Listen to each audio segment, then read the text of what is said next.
Tout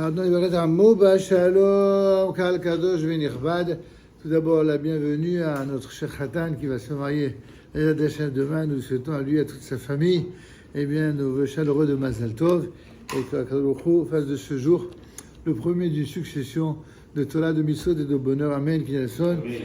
Et donc, pour sa bracha et pour la vôtre, bien sûr, nous allons rappeler en termes de halakha du jour quelque chose sur laquelle nous avions déjà insisté, et je voudrais peut-être insister d'une autre manière aujourd'hui.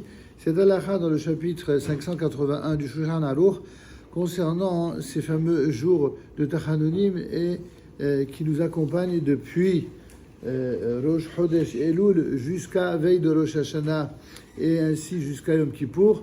On a rappelé les deux minhagim fondamentaux de cette période.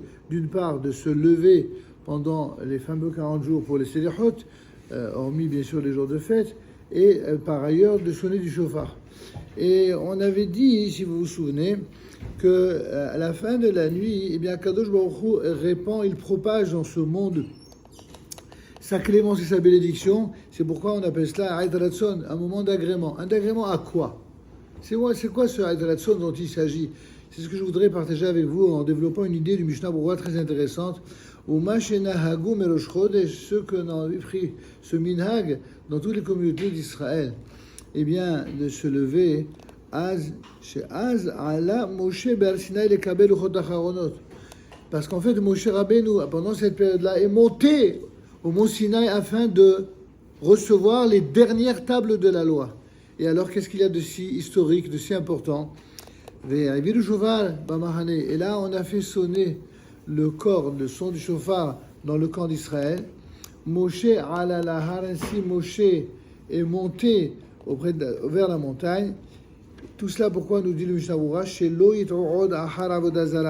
afin qu'il ne commette plus jamais l'erreur de cette faute du veau d'or qui était la Avodah Zara, c'est-à-dire le culte idolâtre. En quoi cette période est-elle Ait Ratzon? C'est parce que c'est la période la plus propice à combattre l'idolâtrie. Mon père Zeret Tzadik de Balcha disait toujours, il y a deux catégories de juifs. Il y a ceux qui se lèvent au Selichot et ceux qui ne le font jamais. Alors vous allez me dire, comment que ça se fait? Qu'on peut faire des généralités? Mes amis, on ne fait pas des généralités pour les mauvaises choses, mais pour les bonnes, on a le droit de faire des généralités. Oui, il y a une généralité qui touche tous ceux qui se lèvent tôt le matin, qui dérangent leur sommeil et qui font l'effort de s'associer à la communauté parce qu'ils se préoccupent de deux choses. Ils se préoccupent de la collectivité du peuple d'Israël, à travers lui, de l'ensemble des nations du monde, mais de combattre l'idolâtrie, parce que combattre l'idolâtrie, c'est cela qui permet de faire avancer le monde et de trouver les solutions et les réponses à absolument tous les problèmes et tous les malheurs que le peuple d'Israël peut connaître. Pour terminer, mes amis, une petite référence parallèle à ce que nous disons ici, c'est une des plus connues, mais que justement, on est un petit peu choqué parfois quand on ne lit pas les commentaires, notamment du Rambam, sur cette Mishnah des Pirkei Avot, au nom de Rabbi d'Ossa ben Harkinas, qui disait ceci. Shena shel shaharit, celui qui reste à faire la grasse matinée, à dormir le matin. Veyain shel tsahoraim, et celui qui picole à midi. Veshihat hailadim, et celui qui passe son temps à converser avec les petits-enfants pendant des heures et des heures et des heures et des heures. 5 minutes, il n'est pas capable de rester à écouter le Divrei Torah d'un Talmid Chacham, mais avec des enfants, il va parler pendant des heures. Vishivat batte kedishot shel amei haaretz, et le fait de s'asseoir dans les synagogues d'ignorants. Motzi'in et adam en alam. Toutes ces choses-là font sortir l'homme du monde. Rabban nous dit, ça veut dire qu'ils font courir l'homme à sa perte. C'est très dur ça. Après tout, quel mal il y a à parler avec des petits-enfants? Quel mal il y a à picoler un petit peu là? C'est sympathique, n'est-ce pas? Surtout quand on vit en France, n'est-ce pas? C'est bien de boire un petit peu de vin. Et quel mal il y a, n'est-ce pas, de faire une grosse matinée, ma foi, ça ne tue personne. La Mishnah dit exactement le contraire. Bien sûr que ça tue. Bien sûr que ça tue. Évidemment, on ne parle pas de la même tuerie. Il y a des gens qui considèrent que la vie, elle est faite comme ça. Elle est faite pour remplir la vie de vide, pour la remplir de choses qui abrègent la vie de l'homme, et d'autres qui au contraire remplissent.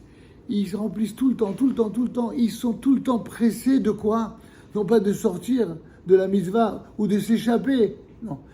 Ils sont pressés de remplir davantage chaque journée de Torah et de mitzvot.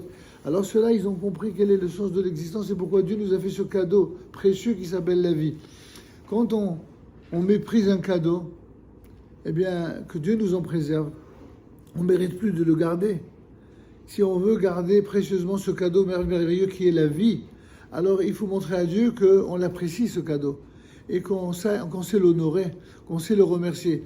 Et c'est pourquoi, bien sûr que c'est légitime d'être pressé quand on travaille, quand on a des obligations, mais ça n'est pas moins légitime d'être pressé, d'être zélé pour accomplir les mitzvot. C'est pas moins légitime, bien au contraire. Il y a une idée comme ça selon laquelle tout, quand il s'agit du travail, du business, tout est permis, tout est légitime, c'est normal, on fait tout passer avant. Les gens, quand ils sont raisonnés comme cela, au détriment de la Torah, c'est déjà que Dieu nous en préserve tomber dans un lien de Avodah Zarah.